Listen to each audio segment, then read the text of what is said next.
syukur, terima kasih kita kepada Tuhan atas kebaikannya yang telah memimpin kita sepanjang minggu ini dan kita dapat bertemu sekali lagi pada hari ini. Terima kasih Tuhan untuk kasih setia.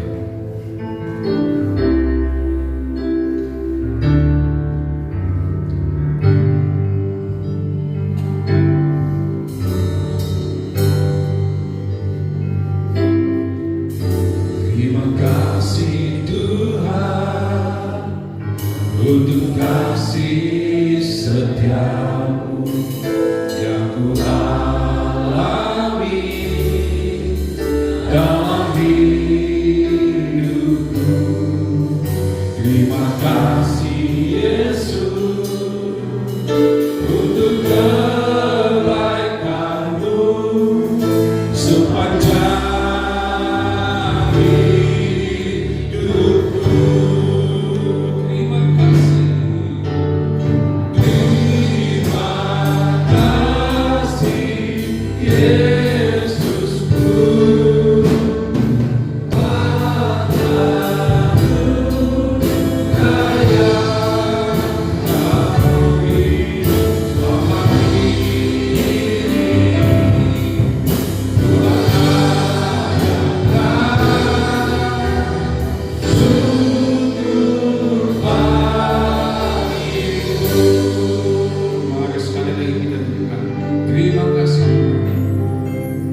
Tuhan. Hanya Dia yang layak kita agungkan, hanya Dia layak kita tinggikan. Raja di atas segala raja, Tuhan yang berdaulat, Tuhan yang berkuasa.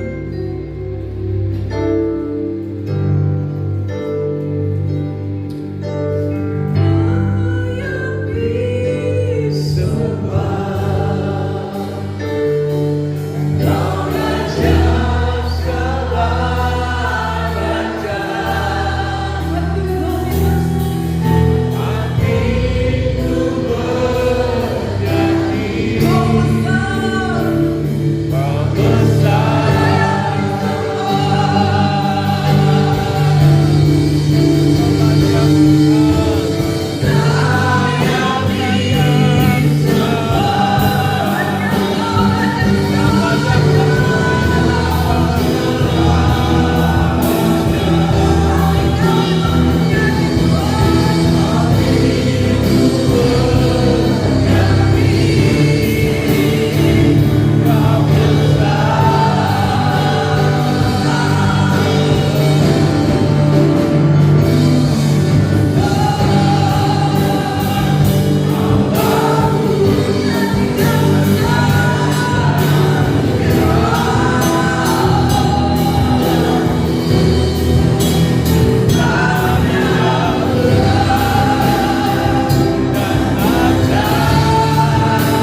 dapat kami meninggikan nama-Mu.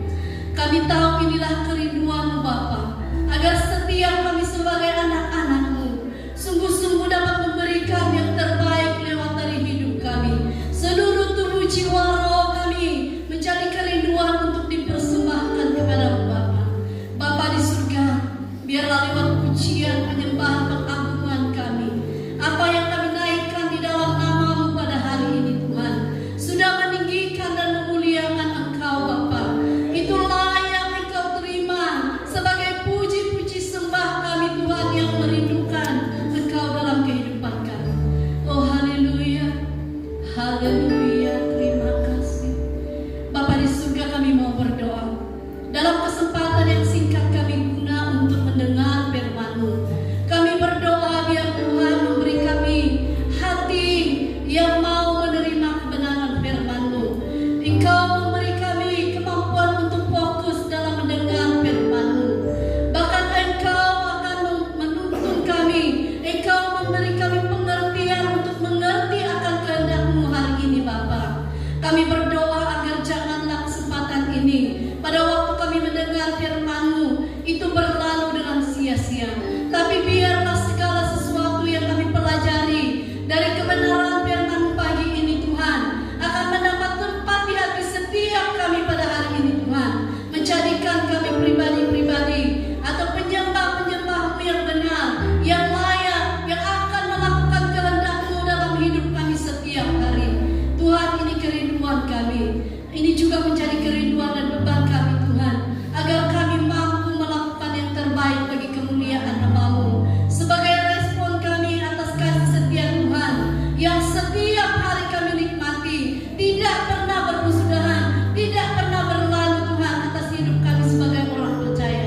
Bapa di surga, hari ini kami berdoa, kalau ada di antara kami hati kami yang penuh dengan beban hari ini Tuhan, kurang meyakini bahwa Engkau adalah Tuhan yang dapat melakukan yang terbaik dalam hidup kami, biar pada saat ini Roh Kudus menyentuh hatinya, Roh Kudus menjamah hatinya, biar dia dapat mengerti, memahami bahwa sesungguhnya Engkau Tuhan adalah Allah yang akan senantiasa memperhatikan setiap anak-anak-Mu yang berbeban berat.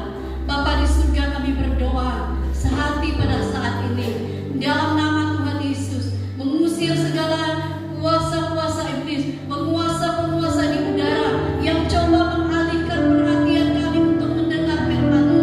Di dalam nama Tuhan Yesus kami singkirkan itu Tuhan dari hati kami, dari pikiran kami, dari tempat ini, biar Roh Kudus akan bekerja di tengah kami pada hari ini.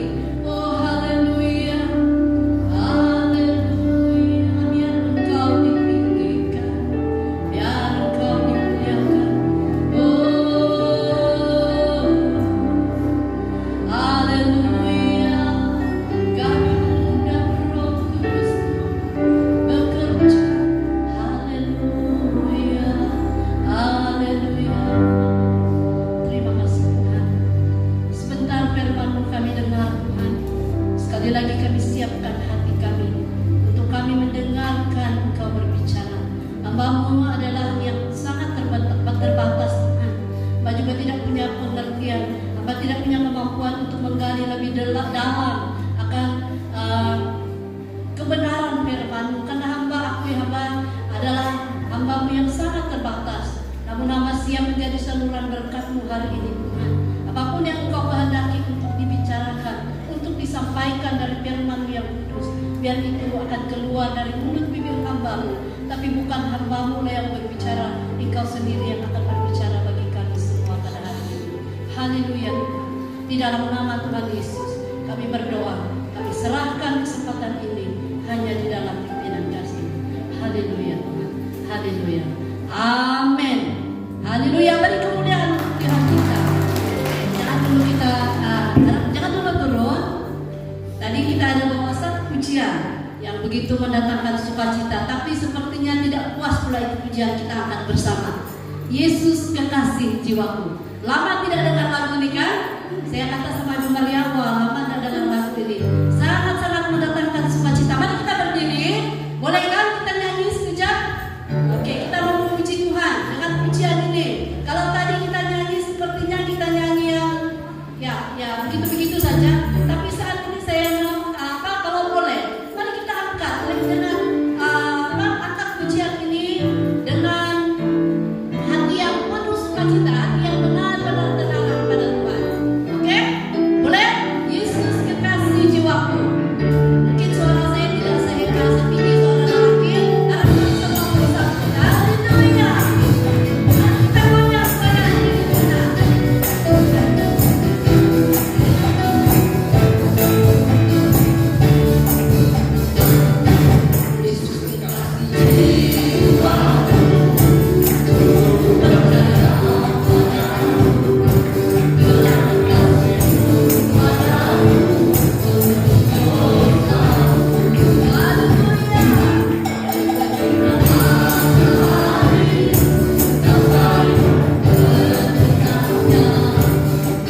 penyembahan. Kalau musik saja tidak adil pula kan. Mereka yang berjerih payah membawa kita dalam pujian penyembahan hari ini begitu diurapi, dan kita dapat merasakan kehadiran Tuhan di tengah kita lewat pujian penyembahan pada hari ini. Harap kamu boleh nampak saya. Tiap minggu kalau saya berdiri di sini pastinya ini saja jadi pergumulan. Walaupun sudah minum susu Edwin tetap juga begini. Puji Tuhan, inilah keberadaan yang Tuhan bagi, keistimewaan yang Tuhan bagi. Jangan bimbang yang sewaktu dengan saya, yang sezaman dengan saya, karena kita ada kelebihan yang tersendiri yang orang-orang besar tidak ada. Ya, amin kata. Yang besar yang bukan sama saya pun ambil jiwa puji Tuhan. Haleluya. Sangat bersyukur kepada Tuhan. Karena hari ini kita ada kesempatan lagi untuk bersama-sama di dalam ibadah ini. Saya ucapkan shalom. Haleluya, shalom untuk semua.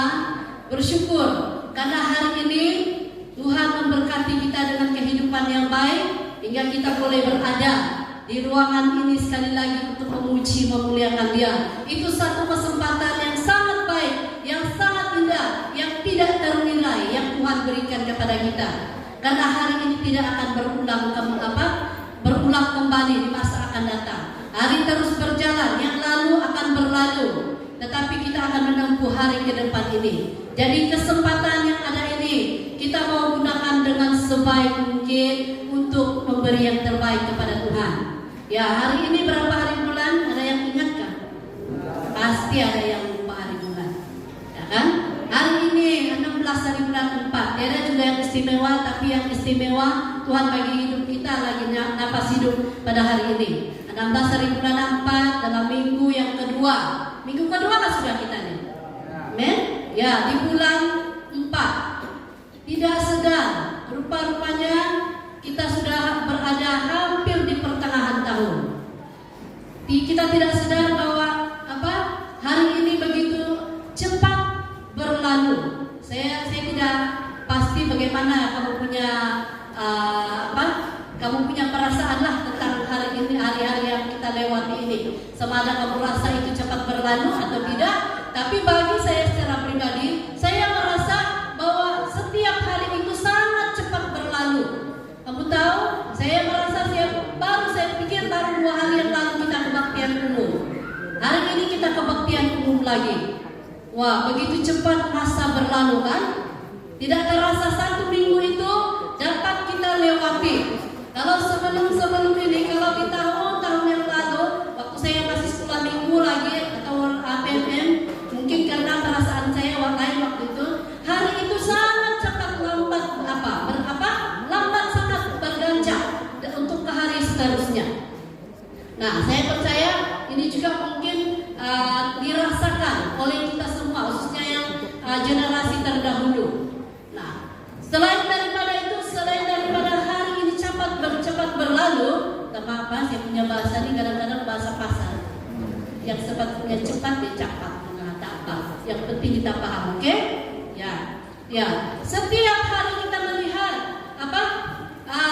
dalam hari-hari yang cepat berlalu, kita melihat bukan saja hari yang cepat berlalu, tetapi ada banyak perubahan yang terjadi di sekitar kita.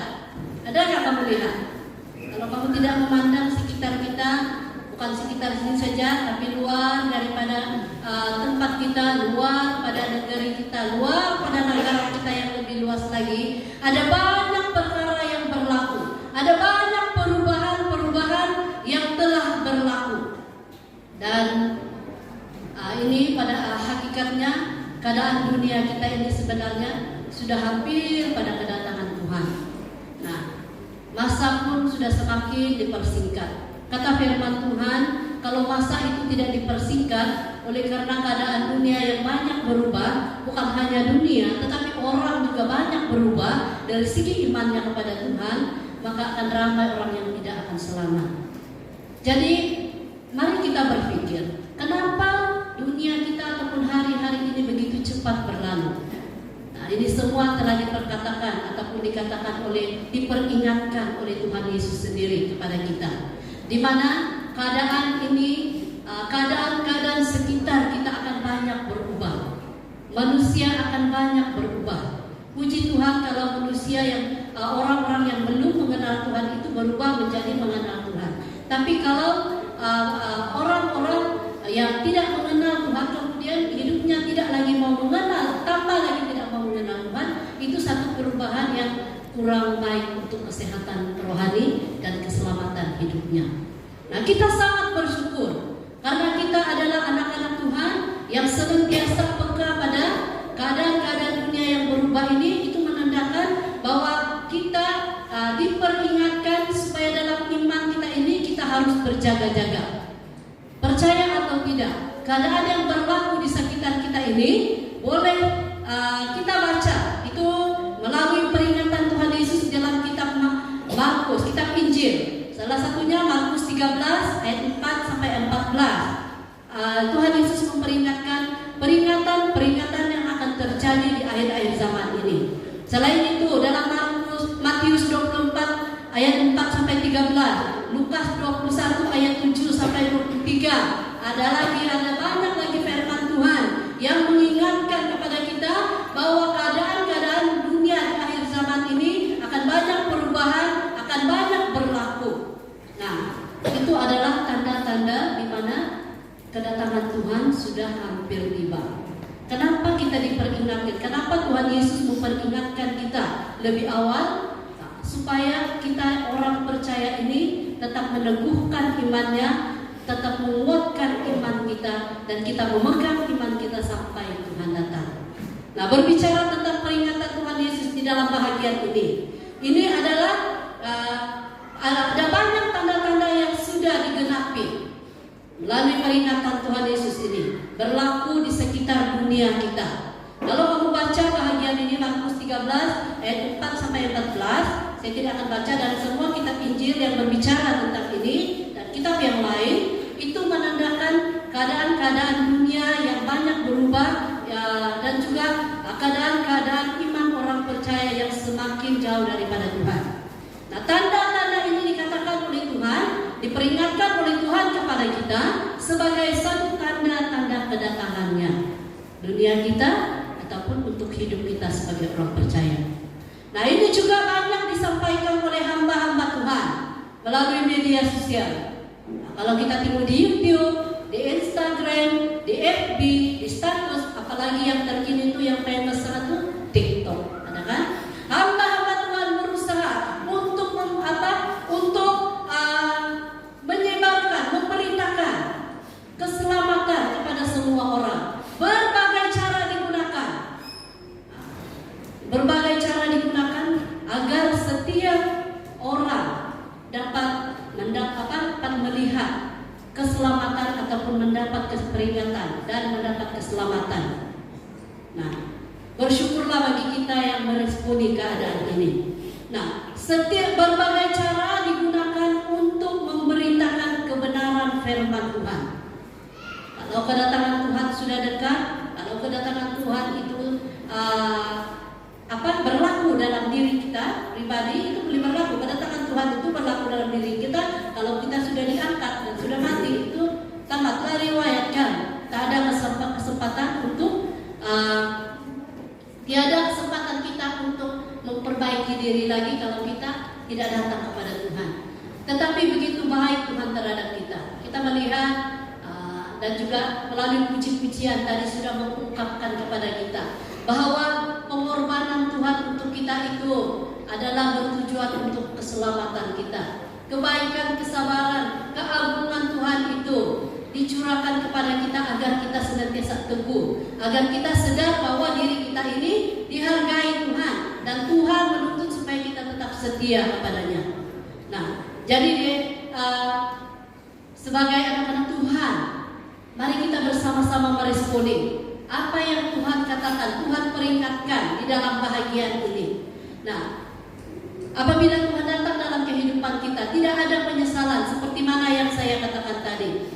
Nah, melihat untuk lebih pasti, untuk kita lebih yakin bahwa tanda-tanda itu mengingatkan kita. Mari kita melihat apa yang berlaku di sekitar, khususnya luar negara kita. Kenapa kedatangan Tuhan itu dipercepatkan, mau dipercepatkan? Cara mempercepatkannya itu agar memperoleh keselamatan. Nah, kalau kita lihat perubahan-perubahan yang banyak merusakkan kehidupan manusia, yang menjauhkan kita daripada kasih Tuhan, itu boleh kita lihat melalui media sosial juga. Saya baru-baru ini saya coba melihat satu keadaan yang berlaku di negara China. Bukan karena apa? Karena waktu saya di berita dunia jam 10, saya dapat satu berita tentang bagaimana China menghasilkan proyek yang luar biasa, yang hampir-hampir menyaingi Tuhan, yang melawan kehendak Tuhan. Mereka telah menghasilkan 3 proyek besar dalam negara mereka. Yang pertama, mereka telah mencipta satu matahari bulan yang 2 kali ganda lebih panas, dan itu sudah berlaku. Mereka sudah pun melakukannya dan melancarkannya dan berhasil bernyala selama 7 menit kalau tidak silap. Jadi ini merupakan satu ciptaan yang luar biasa. Mereka mau agar dunia ini terang saja, tidak gelap, supaya dapat bekerja. Dan ini dilihat sebagai satu proyek yang coba melawan, menyaingi kehendak Tuhan. Dan yang kedua, proyek yang kedua terbesar yang dihasilkan oleh China dan kini berjalan, dan negara-negara lain juga, yang negara-negara besar yang lain mengikutinya. Mereka telah menghasilkan, mereka coba menghidupkan orang mati.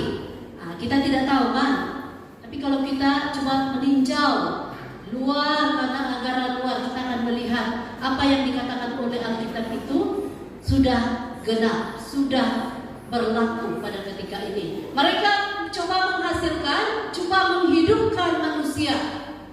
Kamu boleh layani itu dalam laman web. Sekarang ini kita boleh melancung dengan satu tekan saja. Kita punya media sosial kita itu, kita punya tab ini, kita tekan saja pergi China, tengok apa, kita boleh sampai di sana. Walau badan tak sampai, tapi hati pikiran kita sampai di sana. Mereka coba mengusahakan ada mesin yang boleh menghidupkan manusia kembali. Kan itu bertentangan dengan kehendak Tuhan. Dan yang terbaru, karena China ini selalu dilanda banjir, karena China ini selalu dilanda bencana alam yang hebat-hebat. Tapi saya percaya itulah pengajaran yang Tuhan berikan kepada mereka, karena mereka coba menentang Tuhan dan tidak percaya kepada Tuhan. Walaupun hamba-hamba Tuhan datang untuk memberitakan kebenaran Tuhan, mereka tetap berpegang dengan pendirian dan menolak kebenaran Tuhan. Yang terbaru mereka cipta, ini 2 bulan yang lalu ada masuk di dalam dunia jam 10 kalau kamu tengok. Puji Tuhan, karena kesempatan itu saya dapat lihat dan saya terus buka di dalam YouTube. Wah, betul lah. Mereka menghasilkan bola gergasi yang di dalamnya penuh dengan alat kecanggihan seperti sebuah rumah. Mereka katakan ciptaan ini untuk mengelakkan dikenal sebagai anti tsunami, mengelakkan daripada bencana alam yang sangat besar atau bencana alam yang selalu berlaku dalam negara mereka. Jadi bila kita melihat proyek-proyek besar seperti ini menandakan bahwa manusia tidak mau benar-benar menolak Tuhan. Ini juga bukan berlaku. Ada juga negara-negara yang lain kita melihat menghasilkan proyek-proyek yang terbesar untuk untuk bersaing dengan Tuhan. Tetapi siapakah kita ini manusia yang mau mengatasi Tuhan? Walau sebijak mana manusia untuk menghasilkan segala sesuatu untuk mengatasi dia, nyawa ini tetap hidup, ini nyawa ini tetap milik Tuhan, napas ini tetap milik Tuhan. Kita melihat ini, walaupun mungkin kita mengabaikan apa yang dikatakan peringatan Tuhan Yesus di dalam bahagian firman Tuhan sebentar tadi. Kalau bila kita baca, hal itu telah berlaku dan mungkin itu kita anggap acuh tak acuh, tapi sebenarnya hal itu sedang berlaku dan berjalan sampai pada saat ini. Dikatakan di dalam bahagian itu ada banyak peringatan Tuhan Yesus. Di akhir-akhir zaman ini, keadaan dunia, peperangan kita boleh lihat, bencana alam kita akan boleh lihat, kasih terhadap sesama manusia semakin dingin pun kita boleh lihat, penolakan antara satu dengan yang lain pun sudah terjadi di masa ini. Itu adalah satu peringatan yang sangat bermanfaat ataupun sangat mendorong kita supaya kita ini dapat hidup seturut dengan kehendak Tuhan dan mengakui bahwa Tuhan satu-satunya sumber keselamatan kita. Baik, kita lupakan itu karena bukan itu yang saya bawa untuk kita pagi hari ini ya.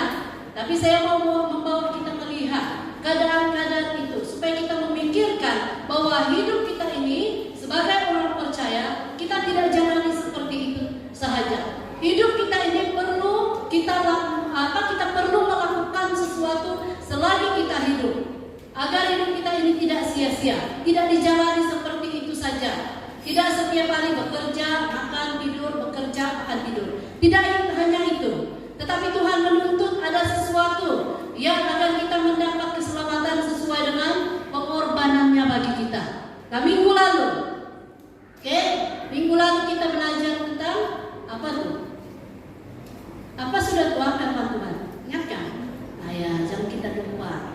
Harap hari ini apa yang kita dengar kita tidak lupa. 7 ungkapan Tuhan Yesus setelah kebangkitannya.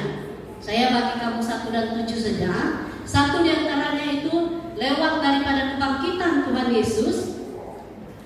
Dia memberikan shalom untuk kita semua, damai sejahtera. Dan yang ke-7 itu dia memberi kita satu peringatan ataupun satu tugas, gembalakanlah domba-dombaku. Nah, jadi artinya bukan hanya Yesus memberikan melunasi dosa-dosa kita, memberi keselamatan lewat pengorbanannya, tetapi kita harus berimpak. Kita harus melakukan sesuatu dari kehidupan ini. Jadi apa yang Tuhan katakan dalam bahagian ini sesuai dengan situasi dunia masa kini, sesuai dengan situasi kehidupan kita lah. Mungkin di sekitar di sini Tuhan mau supaya kita menjadi pengerja-pengerjanya. Gembalakanlah domba-dombaku. Ya, hari ini kita melihat hamba-hamba Tuhan bukan hanya melalui media sosial, tetapi bila kita melihat di sekitar sini banyak yang diusahakan untuk membentuk, untuk membangun iman sesama, agar setiap orang percaya ini tetap beroleh tempat di mana yang Tuhan sediakan bagi kita. Nah, jadi sebagai anak-anak Tuhan, mari kita meresponi. Tidak sekedar untuk kita mendengar itu adalah pengorbanan Tuhan yang Dia buat bagi kita. Tidak sekedar untuk didengar seperti itu saja. Ada tindakan yang perlu kita lakukan dalam kehidupan kita. Baik, firman Tuhan hari ini saya akan bawa kita dengan satu tema yang mengatakan berjuang menjadi saksi Kristus. Ya, kalau minggu lalu kita belajar dari tema yang mengatakan 7 ungkapan Tuhan Yesus. Hari ini sesuai dengan poin yang ke-7 daripada firman Tuhan minggu lalu, gembalakanlah domba-dombaku, saya membawa kita bersama belajar dari satu tema yang mengatakan berjuang menjadi saksi Kristus. Nah, kenapa kita perlu berjuang? Karena hidup kita ini sebagai orang percaya pasti senantiasa menghadapi tantangan, menghadapi penolakan. Ada amin kan? Siapa yang hidupnya diterima saja setiap hari? Siapa yang merasa hidupnya aman-aman saja setiap hari? Puji Tuhanlah kalau kita merasa seperti itu.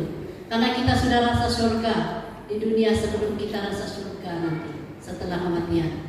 Tetapi yang pasti selagi kita hidup, kita sebagai orang percaya, kita akan mengalami tantangan, kita akan mengalami penolakan, kita akan mengalami tuduhan dan sebagainya, ya, yang sekomponen dengannya. Ini kan Tuhan Yesus sudah katakan.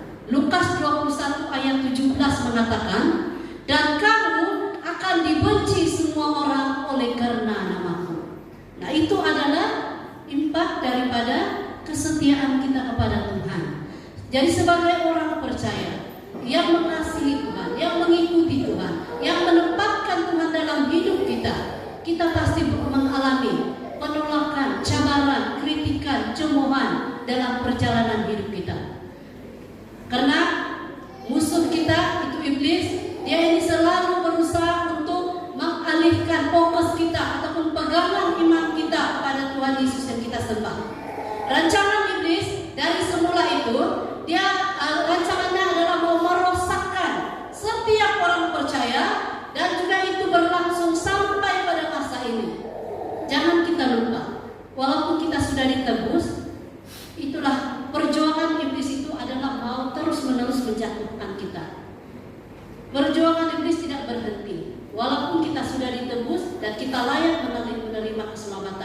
Selagi kita hidup, selagi kita bernafas, selagi kita percaya kepada Tuhan, selagi itu segala cabaran akan datang mengikuti iman kita. Karena itu adalah tindakan iblis.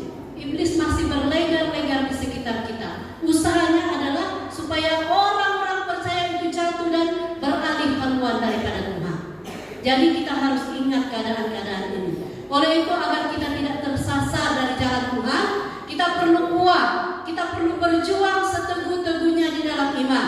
Karena itu yang memungkinkan kita mendapat tempat yang Tuhan sediakan bagi kita. Maka tidak sia-sialah pengorbanan Tuhan bagi kita. Ada amin? Haleluya. Harap setakat ini kita boleh paham. Ya, jadi bagaimana cara kita supaya kita ini dapat memperjuangkan hidup kita agar menjadi saksi Kristus? Mari kita melihat kitab Amsal pasal 3 ayat 1 sampai 10. Ini berbicara tentang kehidupan kita setiap hari. Sebab segala sesuatu itu bermula daripada diri kita. Mari lihat dalam Amsal 3 ayat 1 sampai 10. Saya baca dalam suara kedengaran. Hai anakku, janganlah engkau melupakan ajaranku, dan biarlah hatimu memelihara perintahku. Jadi, saya baca di sini. Karena panjang umur dan lanjut usia serta sejahtera akan ditambahkannya kepadamu. Janganlah kiranya kasih dan setia meninggalkan engkau. Kalungkanlah itu pada lehermu, tuliskanlah itu pada loh hatimu. Maka engkau akan mendapat penghargaan, engkau akan mendapat kasih dan penghargaan dalam pandangan Allah serta manusia. Percayalah kepada Tuhan dengan segenap hatimu, dan janganlah bersandar kepada pengertianmu sendiri. Akuilah Dia dalam segala lakumu, maka Ia akan meluruskan jalanmu. Janganlah engkau menganggap dirimu bijak, takutlah akan Tuhan dan jauhilah kejahatan, karena itulah yang akan menyembuhkan tubuhmu dan yang menyegarkan tulang-tulangmu. Muliakanlah Tuhan dengan hartamu dan dengan segala hasil pertama dari penghasilanmu, maka lumbung-lumbungmu akan diisi penuh sampai melimpah-limpah, dan bejana pemerahanmu akan meluap dengan air buah anggurnya. Firman Tuhan ini sudah biasa bagi kita, sudah selalu kita dengar dan menjadi mungkin ayat yang jadi penghias dalam status kita. Tetapi apakah ayat ini, apakah firman Tuhan ini benar-benar menjadi bahagian dalam hidup kita? Jadi ini merupakan saya meyakini ada kelemahan-kelemahan kita di dalam hal ini. Dalam kita meresponi pengorbanan Tuhan, dalam kita mau melakukan kehendak Tuhan, ada saja hal-hal yang menghalang kita di dalam hal ini. Jadi bagaimana caranya? Yang pertama, supaya kita ini tetap berjuang, tetap kuat dalam perjuangan untuk menjadi saksi Kristus. Ya, menjadi saksi Kristus artinya itu melibatkan hidup kita, diri kita, baik di depan sesama atau di depan orang lain. Di depan kita sebagai anak-anak Tuhan. Yang pertama, dalam ayat yang pertama tadi mengatakan, yaitu dengan cara kita ingat pesanan firman Tuhan. Ayat 1 mengatakan, hai anakku, janganlah engkau melupakan ajaranku, dan biarlah hatimu memelihara perintahku. Itu adalah perjuangan kita, memelihara firman Tuhan, menjaga mengikuti, melakukan firman Tuhan adalah perjuangan kita dalam hidup ini. Ada banyak perjuangan kita dalam hidup ini. Setiap hari kita berjuang untuk makan, setiap hari kita berjuang untuk bekerja, setiap hari kita berjuang menyenangkan hati sesama. Ya, ada banyak perjuangan kan yang lain. Tetapi perjuangan yang lebih penting di sini adalah kita selalu ingat pesanan firman Tuhan. Nah, sebelum ini pun ada banyak firman Tuhan yang telah diberitakan kepada kita. Semuanya mendorong, semuanya menguatkan. Hanya tinggal diri kita saja meresponi. Bagaimana kita mau meresponinya? Yaitu dengan cara melakukan. Firman Tuhan itu bukan hanya didengar kata hamba-hamba Tuhan yang lain, tapi harus dihidupkan, diterapkan dalam kehidupan kita sebagai orang percaya. Bukan hanya sekadar hiasan status, hiasan FB, itu banyak itu.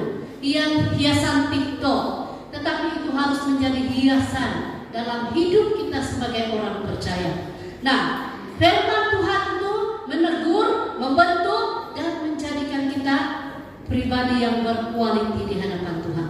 Percaya atau tidak, firman Tuhan itu mendidik kita. Mari kita lihat 2 Timotius pasal 3 ayat 16. Firman Tuhan berkata begini, segala tulisan yang diilhamkan Allah memang bermanfaat untuk mengajar, untuk menyatakan kesalahan, untuk memperbaiki kelakuan, dan untuk mendidik orang dalam kebenaran. Nah, begitu hebat firman Tuhan. Mungkin kita telah diajarkan oleh guru-guru kita secara di sekolah ataupun di mana-mana kita mendengar, kita diberi motivasi oleh orang-orang yang pakar tentang bagaimana menjalani kehidupan. Tetapi firman Tuhan satu-satunya motivasi yang sangat membentuk hidup kita dan menjadikan kita pribadi yang berharga di mata Tuhan. Tidak ada yang setanding daripada firman Tuhan.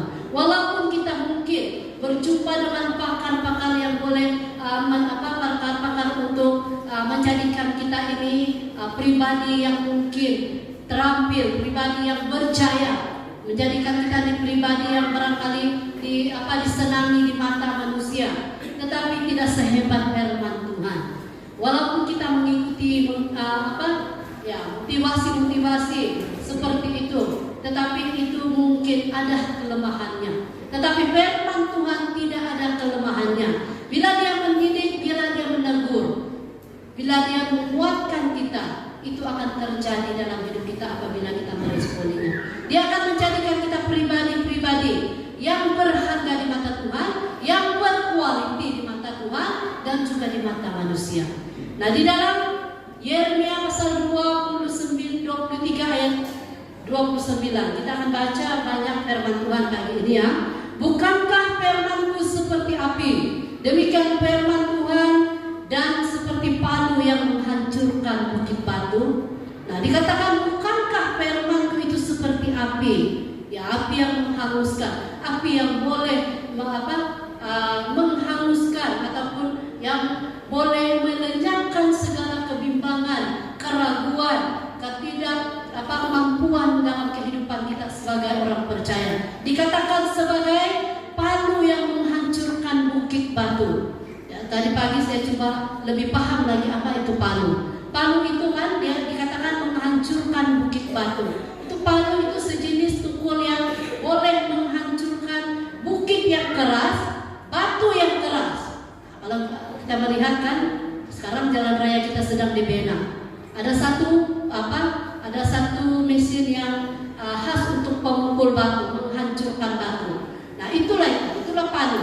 Palu yang menghancurkan bukit batu, dia katakan. Bukit batu itu digambarkan hati kita yang keras di hadapan Tuhan. Hati kita yang tidak percaya kepada Tuhan. Firman Tuhan itu berkuasa menghancurkan segala kekerasan hati kita. Ya, itulah makanya kalau kita melihat ada ramai orang-orang yang orang sebelah kembali percaya kepada Tuhan hanya dengan membaca firman Tuhan, hanya dengan mendengar firman Tuhan, hanya dengan orang katakan firman Tuhan, hamba-hamba Tuhan perkatakan firman Tuhan, sebarkan firman Tuhan, orang yang tidak percaya Tuhan boleh percaya. Kenapa? Karena firman Tuhan itu berkuasa. Tapi bila kita menganggap firman Tuhan itu biasa-biasa saja, seperti tidak ada apa-apa, itu tidak akan berlaku dalam hidup kita. Tetapi bila kita menyerahkan hidup kita, kita mengakui bahwa firman Tuhan itu berkuasa atas hidup kita, itu akan terjadi. Karena apa? Firman Tuhan itu Allah sendiri. Jangan lupa, itu firman Tuhan bukan sekadar tulisan biasa. Kalau kita lihat Yohanes 1 ayat 1, boleh kita lihat di sana supaya kita lebih paham. Firman Tuhan Yohanes 1 ayat 1. Sudah punya kawan-kawan. Pada mulanya adalah firman. Firman itu bersama-sama dengan Allah, dan firman itu adalah Allah. Firman itu adalah Allah, biasa, tetapi Dialah yang berbicara kepada kita. Jadi ingat, setiap kali kita memperkatakan firman Tuhan, jangan memandang remeh firman Tuhan. Itu berkuasa atas hidup kita. Oleh itu pada waktu kita mengucapkan firman Tuhan boleh mengubah hidup kita, boleh membentuk hati kita apabila kita mengakuinya, melakukannya dalam hidup kita.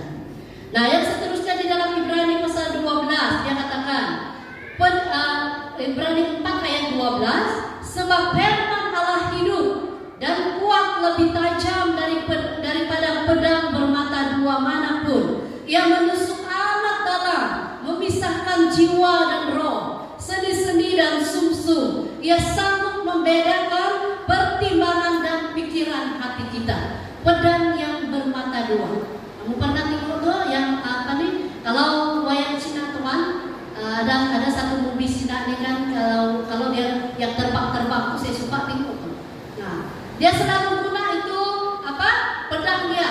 Dan kalau kamu lihat selalunya ada pedang yang bermata dua. Dulu saya tidak paham apa itu pedang bermata dua. Pedang bermata dua artinya hujung ke hujung dia ada ketajaman. Jadi di tengah-tengah itu dipegang. Kegunaannya pada waktu dia sedang menghadapi musuh dari depan atau dari belakang, dia akan dapat mengatasi, dia akan dapat menangkis serangan. Firman Tuhan itu dikatakan seperti pedang yang bermata dua. Apabila musuh datang kepada kita, secara rohani musuh datang melemahkan kita, menjatuhkan kita dengan cara apapun, dari depan, dari belakang, dari tepi, itu tidak akan menjatuhkan kita. Ya, apa cabaran-cabaran yang kita tidak sadari pada masa kini? Ya kan, kadang-kadang manusia ini sedikit cobaan, kritikan sudah jatuh, sedikit teguran sudah lemah.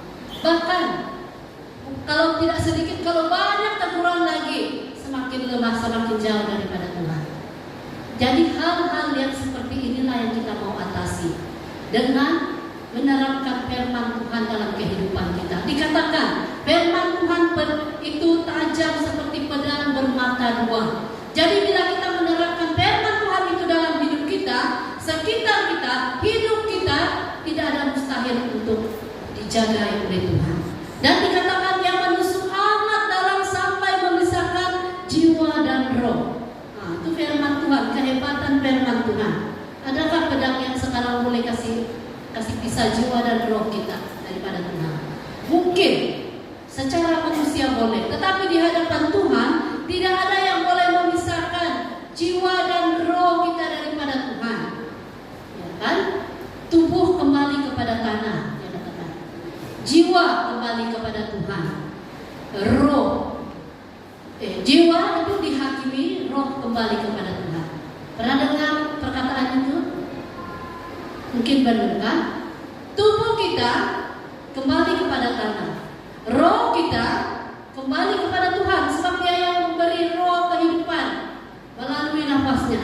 Jiwa kita itulah yang akan dihakimi. Nah, awas, mari kita ingat selalu, kalau kita mati, kita pikir hidup tubuh kita itu begitu saja, memang hancur kembali kepada tanah, tetapi roh kita kembali kepada Tuhan, jiwa kita akan dihakimi. Itulah kita orang-orang Kristen, percaya kepada Tuhan. Kita sangat bersyukur kita ada Tuhan. Walau jiwa kita dihakimi, kita tetap mendapat tempat yang terbaik bagi Tuhan kalau kita menanamkan Dia dalam hidup kita. Nah, tetapi bagi orang yang tidak percaya, jiwa yang dihakimi itu kemana perginya? Pastinya dua tempat saja yang sudah diperingatkan kepada kita selalu, antara surga dan neraka. Ya, adalah surga dan neraka kan? Jadi kita tidak mau itu neraka, kita mau itu surga. Itulah kehebatan firman Tuhan.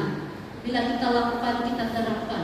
Jangan jadikan sebagai penghias dalam dalam telepon kita saja, tapi lakukan. Waktu Anda mengambil firman Tuhan itu, waktu Anda memperhatikan firman Tuhan itu, waktu kita membaca firman Tuhan itu adalah isi hati Tuhan. Itu adalah Allah yang sedang berbicara kepada kita. Itulah makanya kita harus ingat pesanan firman Tuhan senantiasa. Jangan abaikan. Jangan seperti firman Tuhan juga. Paulus juga mengatakan, jangan seperti kita sebentar tadi pagi kita tengok cermin sampai sini kita lupa keadaan kita. Pernah sekali saya lupa tengok cermin. Saya pergi gereja. Ya, saya katakan sama kawan, saya tidak tahu siapa yang saya lupa pernah tengok cermin. Macam mana muka saya katakan. Nah, jangan seperti itu. Jangan kita mengabaikan firman Tuhan seperti itu. Hari ini kita dengar, kemudian bila keluar kita lupa. Tetapi mari sebagai orang percaya dimanapun kita berada, apapun keadaan kita, mari kita ingat pesanan firman Tuhan.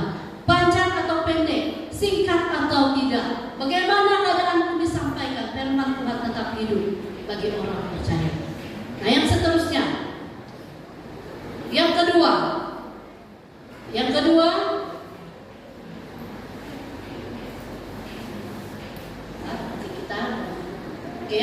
dalam Amsal 3 ayat 3. Terapkan kasih dan setia di dalam kehidupan kita. Karena kita ini setiap hari, saya katakan tadi, mau berjuang, menyenangkan hati Tuhan, berjuang agar kita ini layak di mata Tuhan. Yang kedua caranya adalah kita terapkan kasih dan setia di dalam kehidupan kita. Ya, kalau berbicara tentang setia dan kasih, semalam pun saya rasa ada dibicarakan dalam kelompok Emmanuel. Macam beberapa waktu ini hari yang saya ikuti di mana-mana ibadah banyak berbicara tentang kasih setia Tuhan. Saya pun tertanya-tanya, kenapa itu Tuhan? Kenapa setiap hari ada perkataan-perkataan ini? Kenapa perkataan yang biasa ini selalu keluar? Nah, mari kita ingat bersama-sama. Kalau firman Tuhan, kalau itu sentiasa dibicarakan kepada kita, itu salah satu Tuhan menegur dan memperingatkan kita. Itu adalah kehendak Tuhan. Karena Dia tahu kedudukan hati kita, karena Dia tahu bagaimana penerimaan kita, karena Dia tahu bagaimana hubungan kita dengan sesama. Itu makanya kalau kita pergi kemana-mana ibadah, ada saja perkataan kasih setia. Terapkan kasih setia, terapkan kasihmu pada sesama. Artinya Tuhan sedang memperingatkan kita bersama, Tuhan sedang menegur kita supaya kita tidak lupa untuk melakukan hal seperti ini. Walau berkali-kali kita dengar, kalau itu dari Tuhan, terimalah. Dia sedang mendidik kita, Dia sedang menegur kita, Dia sedang memperbaiki kehidupan kita agar hidup kita sekali lagi menjadi pribadi-pribadi yang berkualiti di hadapan Tuhan. Ya, selalunya kita mengabaikan kasih setia Tuhan, kasih kita kepada Tuhan kita abaikan. Sedangkan setiap hari kasih setia Tuhan itu nyata bagi kita. Ada yang merasakan kasih setia Tuhan setiap hari dalam hidup kita? Kalau kita tidak merasakan, mari kita teliti diri. Kasih setia Tuhan tidak pernah berubah bagi hidup kita yang percaya kepada Tuhan. Setiap hari ada saja teguran, setiap hari ada saja berkat, setiap hari ada saja bukti pimpinan Tuhan dalam hidup kita. Waktu kita sakit, kemudian didoakan dan sembuh, itu kasih setia Tuhan. Bukan karena orang itu, bukan karena kamu makan ubat itu pun diberikan kalau diberkati Tuhan akan menyembuhkan kita. Tapi obat itu kalau kita makan, kalau memang Tuhan kalau tidak diberkati, tidak ada juga kita sembuh tuh.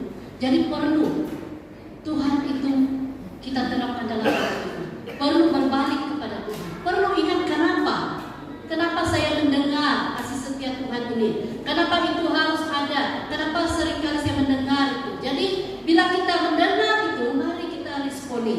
Kita teliti diri, lihat diri kita, apa yang kurang. Sudahkah kasih kita kepada Tuhan itu tetap kuat? Sudahkah kasih kita itu kepada sesama itu ada ataupun masih segar? Ya, memang kan, saya percaya di antara kita ini tetap mengasihi satu dengan yang lain. Satu ketika ada satu hamba Tuhan, dia katakan begini, untuk mengasihi Tuhan itu mudah, tetapi untuk mengasihi orang yang sedang menyakiti kita itu tidak mudah. Ada amin? Saya tahu semua kita dapat jawabannya. Memang untuk mengasihi sesama orang musuh kita, orang yang tidak kita senangi itu sangat-sangat sukar. Siapa bilang mudah? itu mengambil masa untuk pulih, untuk seseorang itu menerima satu dengan yang lain.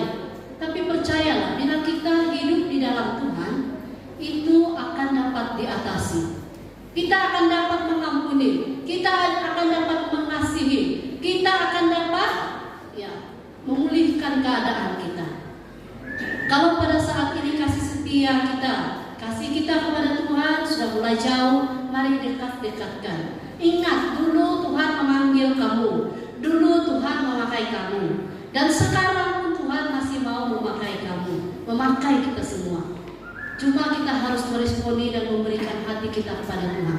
Jangan keraskan hati kita, jangan sesekali menganggap remeh firman Tuhan yang telah kita dengar. Itulah yang akan memberikan keselamatan dalam hidup kita. Nah, berbicara tentang kasih antara sesama.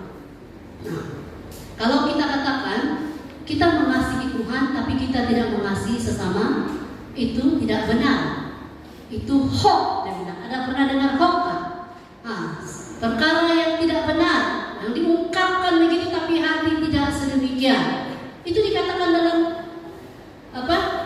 Di dalam Yohanes 1 Yohanes 3 ayat 10 mengatakan, inilah tandanya anak-anak Allah dan anak-anak iblis. Setiap orang yang tidak berbuat kebenaran tidak berasal dari Allah.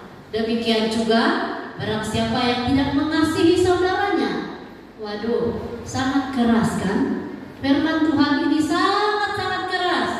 Susah untuk kita buat dengan kekuatan kita sebagai manusia. Itulah, kalau kita katakan kita mengasihi Tuhan, maka kita kena berjuang mengusahakan untuk mengasihi sesama kita. Walau bagaimanapun keadaannya, walau bagaimanapun penerimaannya, tetap berjuang untuk mengasihi sesama kita. Firman Tuhan katakan 1 Petrus 4 ayat 8, yang terutama kasihilah sungguh-sungguh seorang akan yang lain, sebab kasih menutupi banyak sekali dosa. Nah, tahu? Kasih menutupi banyak sekali dosa. Itu makanya kita perlu berjuang dalam hidup ini. Coba menjadikan kasih itu dalam hidup kita. Walaupun mungkin kita tidak diterima, walaupun mungkin kita sukar diterima, walaupun kita ini ditolak dan sebagainya, apapun pandangan orang terhadap diri kita, ingat, kita ini berharga di mata Tuhan. Ingat, yang penting itu di situ bahwa bila orang itu katakan yang mengasihi Tuhan, artinya dia harus mengasihi sesama. Ingat, Tuhan mengasihi kita tanpa batas, tanpa syarat.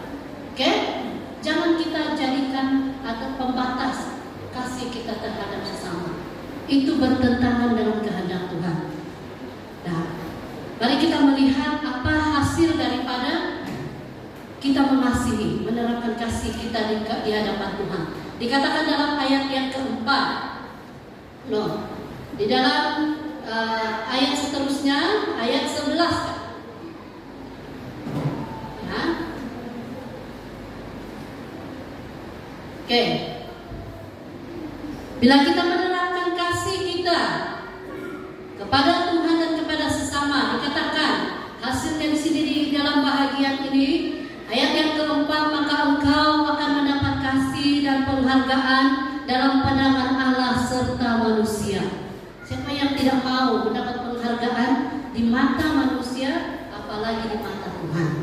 Nah, engkau akan mendapat penghargaan di mata Allah dan juga di mata manusia. Bagaimana kita dapat merasakan bahwa kita itu dihargai? Saya melihat satu pribadi. Bila saya lihat ada satu pribadi yang sangat disukai ramai orang, saya pun tertanya-tanya, kenapa orang suka sama dia? Apa yang membuatkan orang suka sama dia? Orang selalu senang bersama dengan dia. Orang suka bertanyakan pendapat kepada dia. Orang suka sharing masalah dengan dia. Kenapa? Karena dia itu disenangi. Karena dia hidupnya itu hidup yang memang diberkati Tuhan. Karena dia adalah orang yang percaya. Tapi itu sungguh nyata. Saya percaya kita akan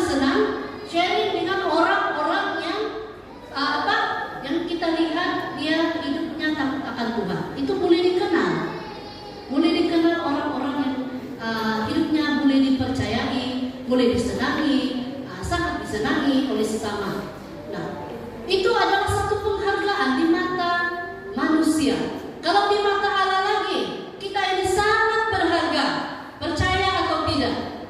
Dia katakan di dalam Yesaya 49 ayat 5 sampai ayat 16. Dapatkah seorang perempuan melupakan bayinya sehingga dia tidak menyayangi anak dari kandungannya? Sekalipun dia melupakannya, aku tidak akan melupakan kamu. Lihat, aku telah melukiskan engkau di telapak tanganku, tembok-tembokmu tetap di ruang mataku. Itu penghargaan Tuhan luar biasa. Dia katakan dalam ayat 15, sekalipun seorang perempuan itu boleh lupa bayinya, tapi Tuhan tidak pernah melupakan kita. Sekalipun seorang perempuan tidak menyayangi anaknya, tetapi Tuhan tidak pernah melupakan kita, dikatakan. Ya, dia senantiasa ada bagi kita. Lihat, aku telah melukiskan engkau di telapak tanganku. Itu bermakna kita berada di dalam penjagaan Tuhan. Berada di telapak tangan berarti hidup kita itu berada di dalam pemeliharaan Tuhan, penjagaan Tuhan, bahkan seluruh kehidupan kita ini ada dalam penguasaannya. Ingat Mazmur 121 ayat 1 ayat yang ke-6. Keluar masukmu itu senantiasa dijaga oleh Tuhan. Ingat itu. Artinya kita itu mendapat penghargaan di mata Tuhan. Jadi kita perlu terapkan kasih setia kita itu jangan berubah terhadap Tuhan, terhadap sesama. Yang ketiga Amsal 3 ayat 5 sampai 7 boleh perhatikan di sana. Perjuangan apa yang harus kita lakukan, kita terapkan dalam hidup kita. Percaya, mengandalkan Tuhan dan mengakuinya. Itu perjuangan yang perlu kita terapkan dalam hidup kita. Percaya, yang kita percaya firman Tuhan tadi. Poin yang pertama sudah mengatakan mengandalkan Tuhan, artinya menerapkan, menempatkan Tuhan dalam hati, mengakuinya di dalam kehidupan kita. Ayat 5 tadi mengatakan percayalah kepada Tuhan dengan segenap hatimu. Artinya dengan seluruh kehidupan kita. Segenap hati itu sepenuh hati, bukan separuh-separuh. Ya, itu maksud firman Tuhan. Artinya tidak separuh saya bagi Tuhan, separuh saya bagi dunia. Separuh saya percaya Tuhan, separuh saya percaya yang lain. Ada macam itu. Saya ada satu ipar begitu. Kalau kakak saya ke gereja, dia pergi gereja juga. Kalau dia mengamalkan dia punya sembahyang, dia ikut juga. Jadi kira-kira di mana keselamatan orang seperti itu? Tuhan tidak mau yang seperti itu. Dia tidak mau kasih kita itu suam-suam. Kalau engkau suam-suam, dan juga kalau engkau suam-suam bagus. Kalau engkau tidak panas, tidak sejuk, itu tidak berguna, kata firman Tuhan. Jadi iman pendirian kita itu harus sepenuhnya mengasihi Tuhan itu segenap hati. Jangan bersandar pada pengertianmu sendiri. Artinya kita ini dipandang oleh Tuhan kita masih lemah, walaupun kita orang bijak. Walau setinggi mana pendidikan kita, masih ada kelemahan-kelemahan yang perlu diperbaiki, kata Tuhan. Ada yang kurang, yang perlu ditambah lagi. Kalau kita ini seorang yang berhasil dalam kehidupan, dalam pekerjaan, ditambah lagi dengan pengertian, dan ditambah lagi dengan hidup yang bersandar pada Tuhan, engkau menjadi pribadi yang nomor satu di hadapan Tuhan.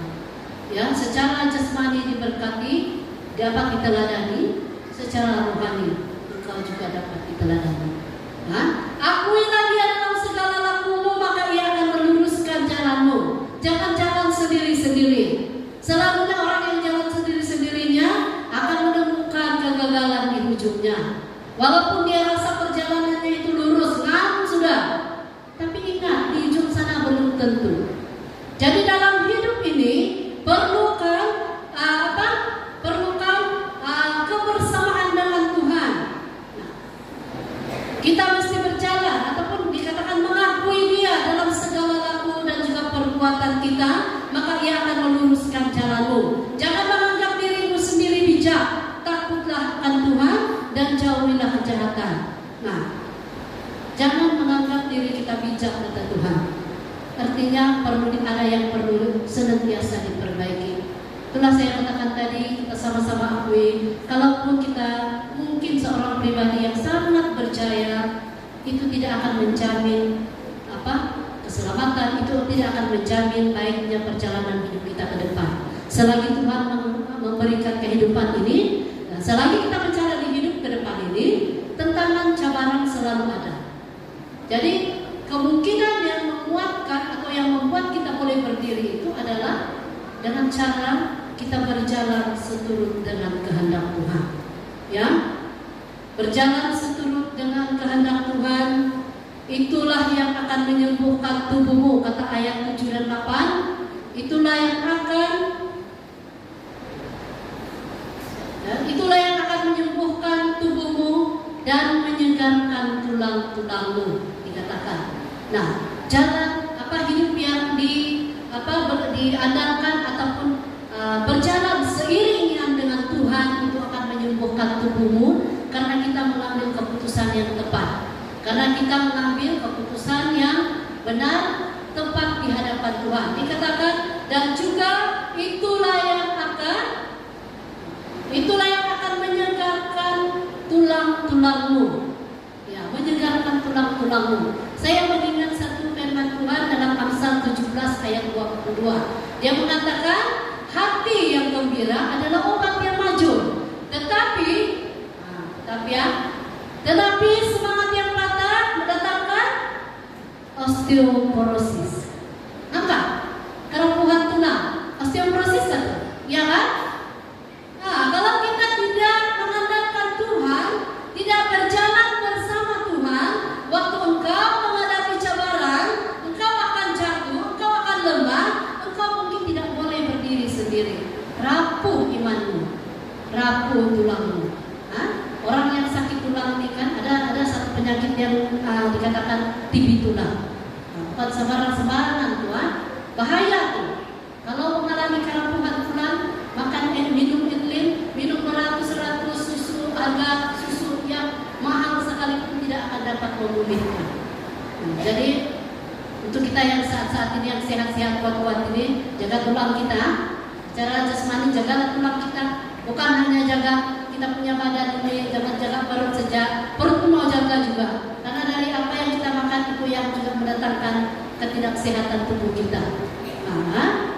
Hati yang gembira adalah obat, tapi semangat yang patah mengeringkan tulang, mendatangkan osteoporosis secara rohani. Ingat itu, ya.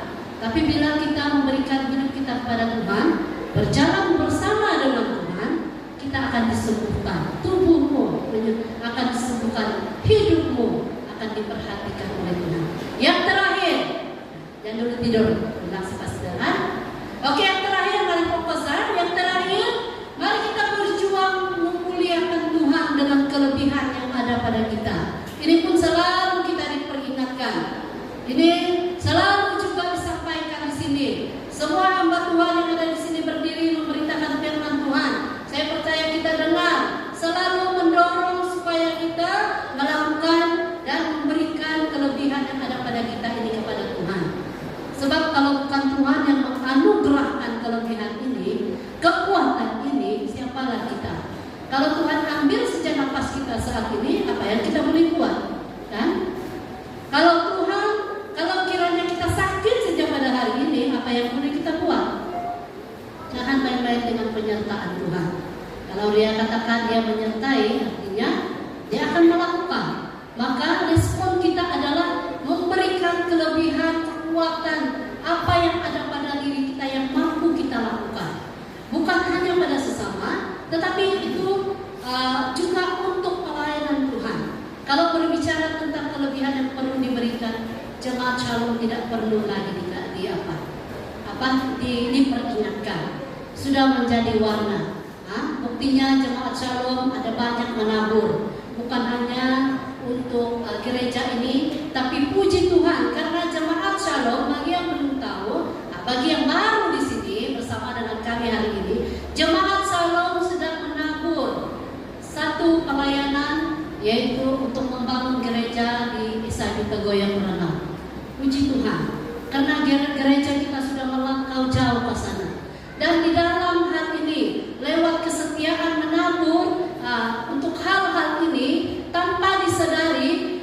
kita menerima berkat daripada luar. Memang jemaat, mungkin kebanyakan jemaat tidak tahu. Tapi beberapa hari lalu kita didatangi orang yang kita tidak duga, yang tidak diduga, yang tidak dikenal pun. Saya tidak tahu kalau pendeta Robo kenal, kalau kenalan dia, datang masuk ke gereja kita, melihat segala keperluan gereja kita. Kamu tahu waktu kami mendengar itu, saya dan Bapak Pastor sangat bersyukur, sangat berterima kasih karena berada di dalam gereja ini, gereja yang diberkati Tuhan, gereja yang dilawati Tuhan. Jadi mari kita sama-sama memberikan kelebihan, karena apa yang kita tabur itu akan kita tuai. Tidak ada satupun yang kita tabur itu akan jadi sia-sia. Ingatlah, satu ketika kita akan melihat perubahan dalam gereja kita. Dan puji Tuhan, hari ini kita melihat jemaat Shalom adalah jemaat yang sangat-sangat diberkati Tuhan. Karena apa? Karena kamu begitu banyak menabur, memberikan kelebihan yang ada pada kamu, memberikan tenaga kamu untuk melayani Tuhan. Segala jeripaya kita, 1 Korintus 15 ayat 58. Ini mesti mau dikuatkan dengan firman Tuhan. Karena kalau catat saja itu tidak kuat. Jadi kalau firman Tuhan yang sudah berbicara, 1 Korintus 15 ayat 58 dikatakan, semua jeripaya kita, kesetiaan kita kepada Tuhan, iman kita, apa yang kita lakukan tidak sia-sia. Jadi jangan pernah jangan merasa rugi untuk memberikan segala kelebihan kita, menabur apa yang terbaik bagi gereja kita, bagi orang-orang sekitar kita yang memerlukan, dan juga ya untuk pelayanan kita di dalam gereja ini. Anda tahu, bila kita melakukan hal ini, artinya kita sudah meresponi apa yang sudah Tuhan lakukan dalam hidup kita. Kasih setia Tuhan itu sebenarnya sangat besar dalam hidup kita. Apa yang Dia berikan, pengorbanan yang Dia berikan bagi kita tidak setimpal dengan apa yang kita mau lakukan pada hari ini, yang kita pelajari pada pagi hari ini.